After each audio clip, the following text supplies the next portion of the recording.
Hey, it's Backwater Jay here. You've seen this instrument many times on my channel, and I thought it was time to show it some love. This is the Mutations thin line Telecaster. It's going to need some work, so I thought I would take this opportunity to go ahead and tear it apart, because for one thing, it's got a very low bridge. You hear that nice natural distortion there? I've got a new bridge that's better that I'm going to pop in here, but I'm also going to take the opportunity to do some shielding and to walk you through some of the modifications I've already made to this instrument. So hold tight, here we go. Okay, so I've taken the strings off and cleaned her up a little bit. Obviously you can see this is not a stock Telecaster. This was originally a vintage modified Telecaster, which series has sadly been discontinued in recent years. The substantial way in which these differ from the current Classic Vibe series of Squires is in the pickups. These are Duncan design pickups. The Classic Vibe come with Fender pickups. I prefer the Duncan design. A lot of people do prefer the Fender pickups, but personal preference being what it is. The major modification that has been done that's very visible to this guitar is in the bridge work. Originally this came with a classic style Tele bridge. You can see the raised edges on this. These were designed in the original broadcasters in order to accommodate a bridge cover, which nobody really ended up using. So basically the more modern designs have the more flat bridge, which I've used here, but that's not where the modifications end, obviously. I've gone and stuck a Jaguar Jazzmaster tremolo on here, and to accommodate that, I've actually fully modified this bridge. This plate is basically here just to hold the pickup at this point. I've cut this plate away, kind of sloppily as you can see. I was using a bandsaw at the time, but the bridge hides the sloppy work. And then you have, in my opinion, the secret weapon of the Jaguar Jazzmaster series of guitars. This little rocker bridge here. It's what allows this tremolo, I think, to really perform so well and to have such tuning stability. Most guitars with this style of floating tremolo, and I lump that in with the Bigsby's and the Gibson Vibrolas as being very similar. Also the Rick ones, but most of them have either a fixed bridge or they have roller saddles. You do see a few rocker bridges out there, but most of the time they're rocking up on the surface of the guitar. These actually rock all the way down in the guitar's cavities because they have a bushing that's actually large enough to accommodate that. So I think you get a little better tuning performance out of that, the freedom of motion that allows the bridge. But that said, the bridge has two weak points really. One is that these threaded posts tend to slide back down, which is what has happened with this one on the bass side. You can see probably how much shorter that screw is, and it was originally longer because I like my bass strings a little bit higher action, as they tend to buzz when it's lower. But the other thing that a lot of people complain about is these little threaded saddles. And these were very common on the old Fenders, certainly easier to produce than a saddle with an actual saddle slot in it. But strings tend to skip on these things, and a lot of people complain about buzzing with them. I'm not sure how much buzzing is an issue, but definitely the string skipping is an issue. So what I'm going to do, since I got to take this bridge out and work with it anyways, is I picked up this aftermarket bridge that has actual saddle slots in it. So we're going to set this thing up. Once I'm done doing the other stuff I'm doing, I'm going to have a new bridge on here that's hopefully going to perform a little bit better, and we can set that up to where it's the action is good. But the first thing I'm going to do is I'm going to take this pick guard off and take all my electronics off, and I'm going to basically shield this cavity using the most high-tech luthier tool available, aluminum foil. So I've set the neck aside for now. That's actually going to make this part a little bit easier. Let me pull off this pick guard and show you. This thing looks relatively stock from the surface, and that was kind of intentional. But you'll see underneath, let me move this a little bit closer so you can see it's very non-stock.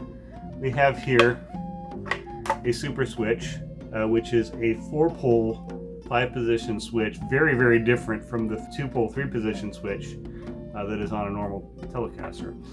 And then we have 2 push-pull pots here, which are used for the trick wiring that I put on this thing. You'll also notice a big old capacitor there. So basically what's going on here, to go through the positions of this switch, back position, in other words toward the rear of the guitar, bridge pickup like normal. Next position up, both pickups in parallel as normal for the middle position on a Telecaster. Next position up, straight in the middle, these two in series, which is like a humbucker. Next position up will be the neck position only. And the final position, neck position, is going to be the neck pickup with a special broadcaster dark circuit on it. So really get some versatile tones out of this guitar. To get some further tones out of it, on the volume knob, we have a Jaguar style strangle switch. And on the tone knob, we have a phase switch for the two pickups for all kinds of wackiness. But you'll be hearing some of that in the demo. But that's what I've done electronically to this. Now we got to take it all off so we can shield it. Okay, so dealing with the pick guard, I'm gonna actually see if I can't. You know what? Let's leave that one in place actually. I'm going to try to just go over this existing shielding because it's better to have too much than too little. So first what I'm going to do is I'm going to pull off the sheet that's about the right size. I want to... Nah, let's not be cheap. Let's just pull one that's big enough to cover the whole thing in one piece.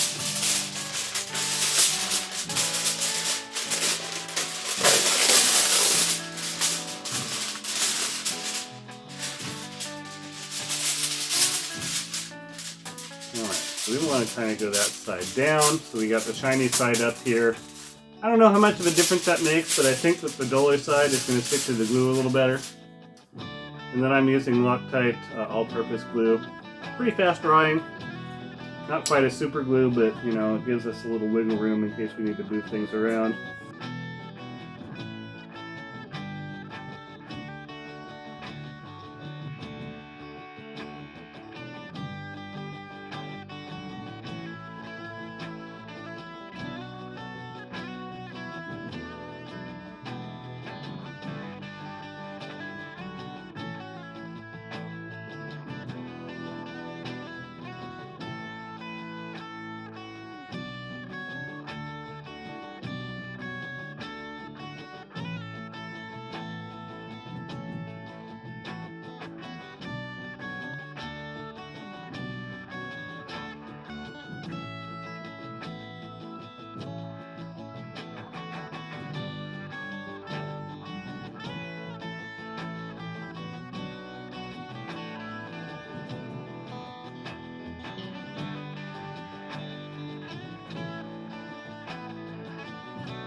So,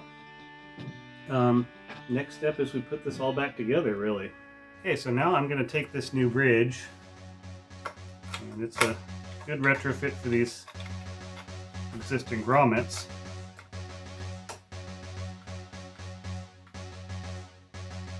I'm going to go ahead and raise at least the base side up on that a little bit. It does come with its own Allen key, which is very nice.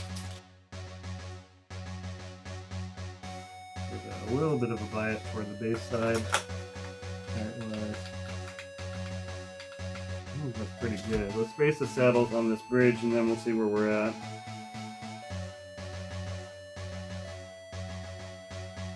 Let's raise these center ones more or less to full height.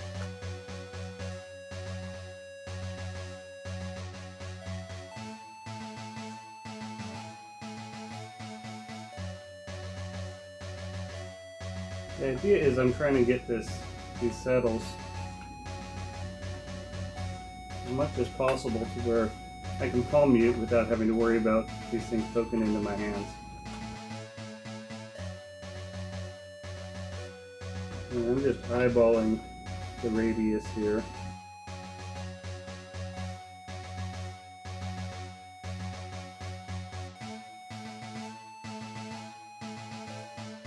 Just compare that to where we had the old ones here. Yeah, that looks pretty good.